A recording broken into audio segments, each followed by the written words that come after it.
I don't want to say Steve Kerr was in search mode last night. He was. Played 14 players in the first half. We've never seen it in the history of the game. They also didn't defend. Now, you know you're going to have your offense go down without Steph Curry, and the numbers are scary. When Steph Curry plays in this postseason, they score 116 points per 100 possessions. Good. When he doesn't play, like last night, goes to 93. Devastating drop. When that happens, you've got to defend. And the Warriors have been really good defensively this year. But in this game, they allowed open three-pointer after open three-pointer after open three-pointer. 100% agree with that. Look, it wasn't a surprising game for the Golden State Warriors for any of us fans. Right? We knew that Minnesota would come really strong, especially having lost the first game. For them was a do or die, basically. If you lose the first 2 games at home, and the second one being is without Stephen Curry, you are done, right, in the series. So we knew that would be a tough game. And I actually like what Steve Kerr did. I think it was needed. He tried something. If had worked the initial rotation with Quinton Post that actually didn't, it just played like 3 minutes, less than 4 minutes, he would have stick with that. At the moment that that rotation didn't work, he needed to find other pieces, and I'm glad that he did, because the 2 main pieces that worked for me was Kuminga and Trayce Jackson. Those were the glad surprise that we made, 2 guys that were out of the rotation.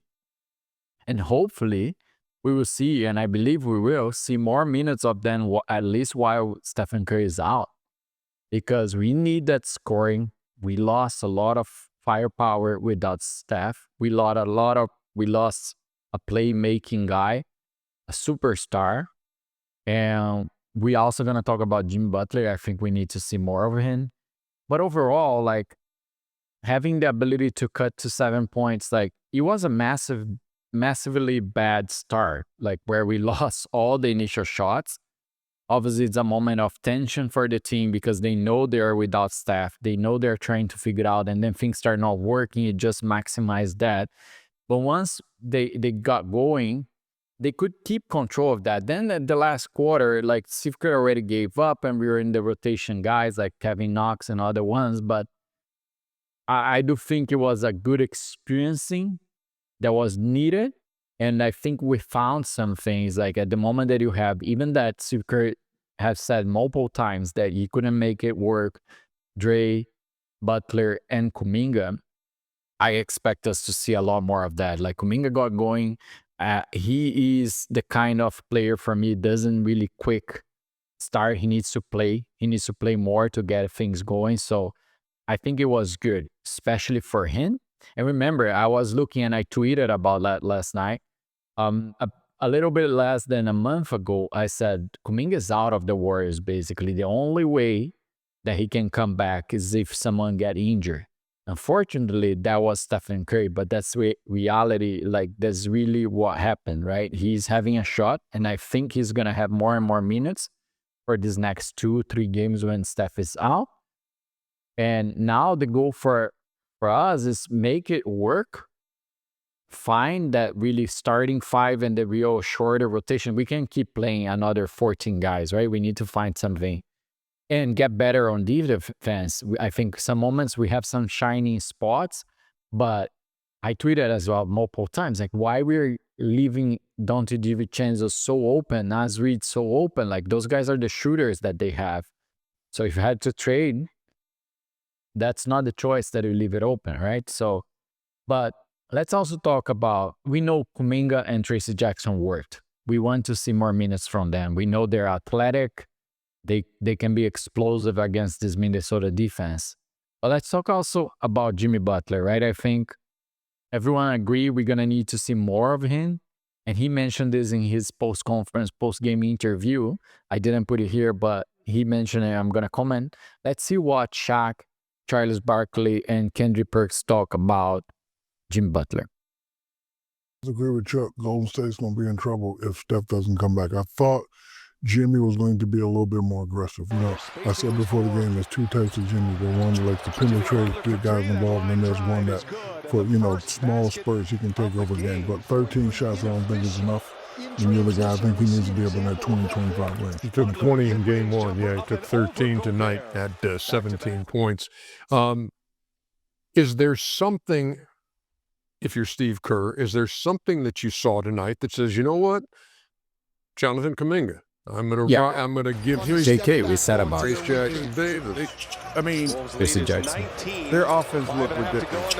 There was probably 20 times where the shot clock got 3 to 5 seconds, and it could never, and it was still out past the 3-point line. I'm gonna comment about this shot clock. A point guard, it's like, let's use the football analogy. A wide receiver can't get the ball to itself. A tight end can't get the ball to itself. That's what they looked like. They were just running around trying to go one-on-one, and it wasn't good enough. And Steve put Kuminga in, and he played well. Trayce Davis played well. But their offense was so disjointed. I agree. They're gonna have, You was. I remember I asked Kenny before the game, how are they going to play faster?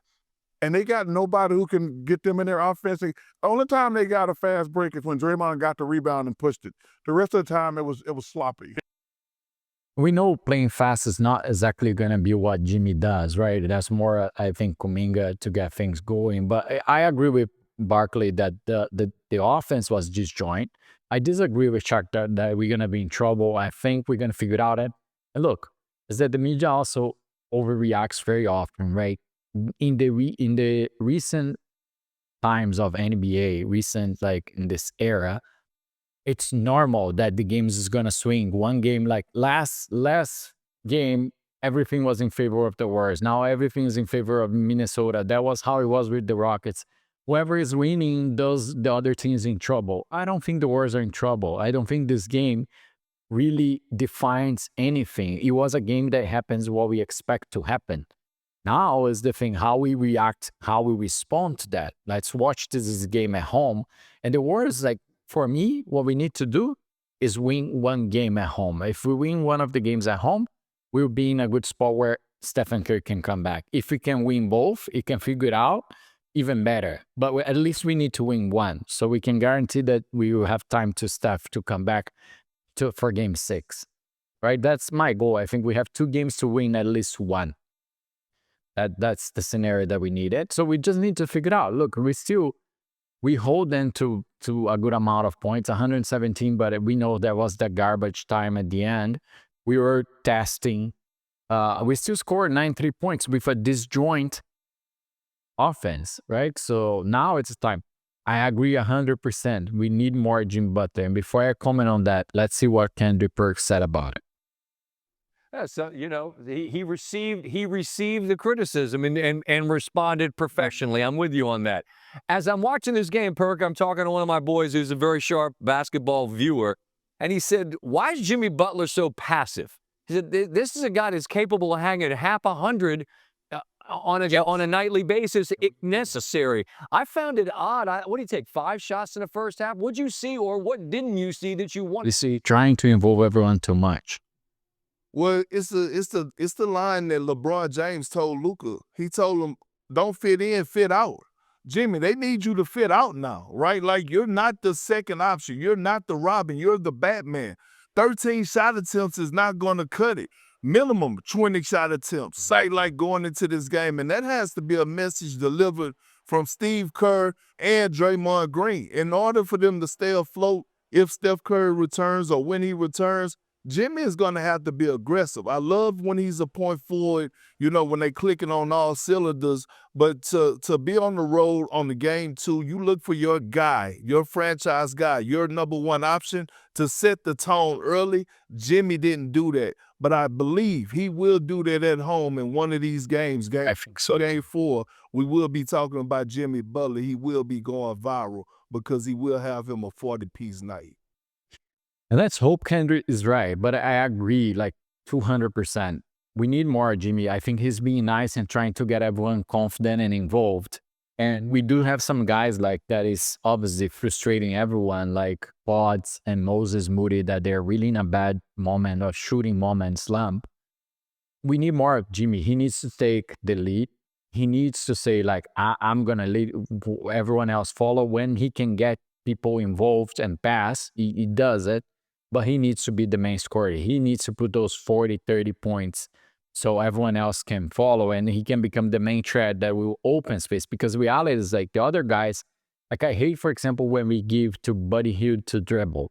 That's not his main strength. we need to create things so he can shoot.